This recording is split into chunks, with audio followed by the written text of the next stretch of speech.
Solo Leveling Ragnarok Chapter 64 begins with Woo Jinchul delivering a speech. He officially announces that the raid on the S-rank gate will begin today. He explains the biggest problem they are facing. The S-rank gate is located high above Seoul. If they successfully clear the dungeon, no one knows how they will get back down.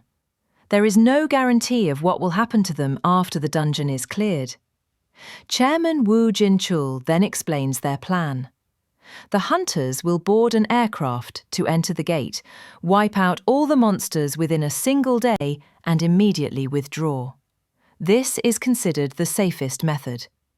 However, some hunters begin to doubt whether it is truly possible to clear an S-rank gate and defeat its boss in just one day. Suddenly, Thomas Andre speaks up and declares that his guild, the Scavenger Guild, will enter the gate first before the Korean hunters. Everyone is Chairman Woo Jinchul objects, saying this kind of raid is far too dangerous and that everyone should enter together. But Thomas Andre only laughs. He mentions that this idea was suggested by one of Korea's newly awakened S-rank hunters, that the dungeon has limited resources, and whoever enters first will take all the benefits. Thomas Andre then asks for the hunter's name. Sung Suho. He questions why Suho hasn't arrived yet. Did he get scared? Woo Jinchul suddenly recalls the intense confrontation between Sung Suho and Thomas Andre from before, how they almost came to blows. He knows how dangerous it would be if those two faced each other again.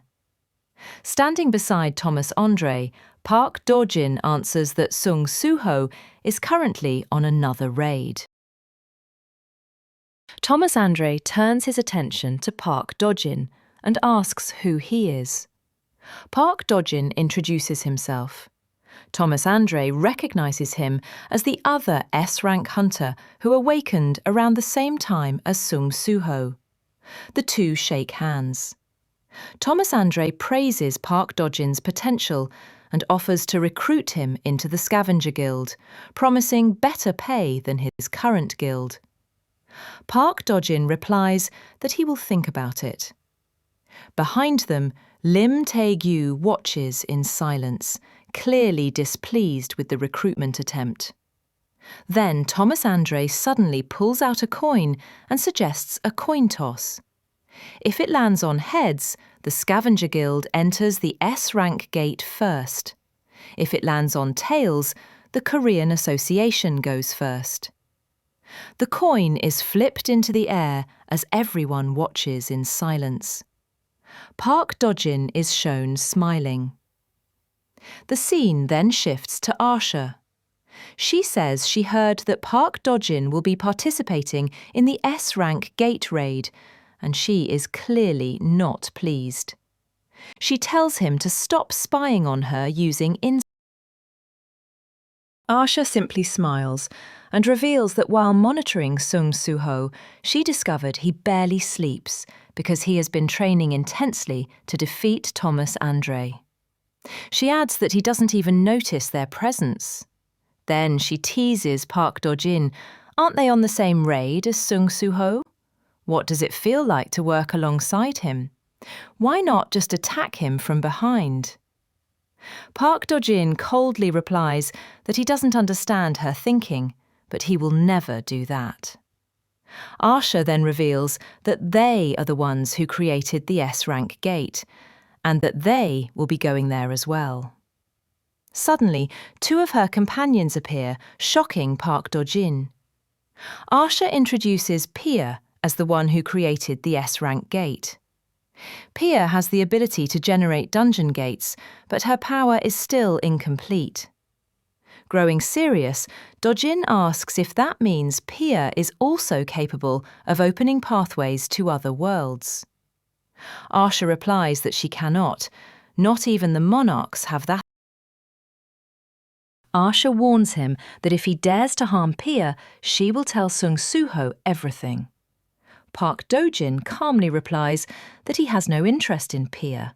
His real goal is something greater: turning the national-level hunter Thomas Andre into a believer. As Park Do-jin walks away, Pia hides behind Arsha and asks if what they're doing is truly safe. What if the other world is summoned? What will happen to them? She also fears that forcing her body to create such a powerful gate might cause her to collapse. Arsha becomes angry and questions Pia's faith in the system. She reminds her that without the system, she would never have gained the power to create such gates. Before, she couldn't even make a normal gate, and now she has created an S-rank gate. All because she followed the system's quests. Arsha embraces her and says the system led her to Pia. The system guided her to save Pia. And one day, the system will turn them into monarchs. Pia apologizes and displays her quest path to becoming a monarch. The scene shifts beneath the floating S-rank gate. Everyone is now preparing to ascend.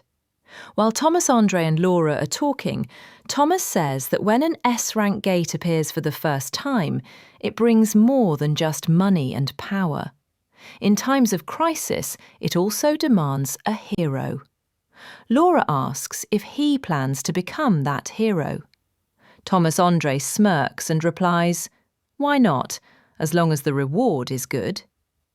Suddenly, Sung Suho arrives.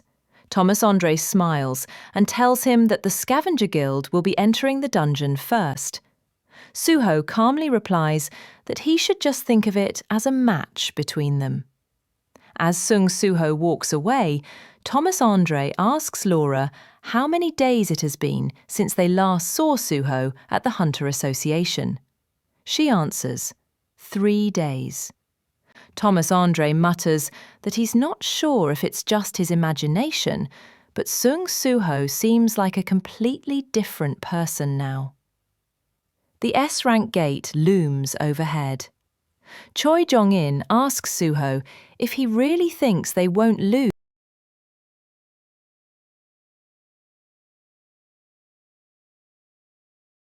Suho confidently replies, "Of course not."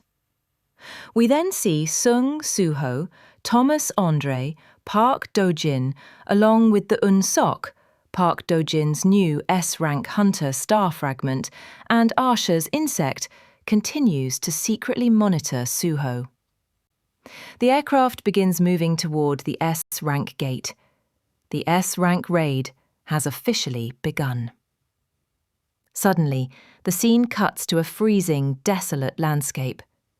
The aircraft has been completely destroyed. Flames burn scattered wreckage everywhere. This was the very aircraft that carried Sung Suho and the others into the gate. Sung Suho is seen lying amid the wreckage. He wonders, how did it come to this? And with that, Solo Leveling Ragnarok, Chapter 64, comes to an end. Don't forget to like, subscribe, and hit the notification bell. Thank you.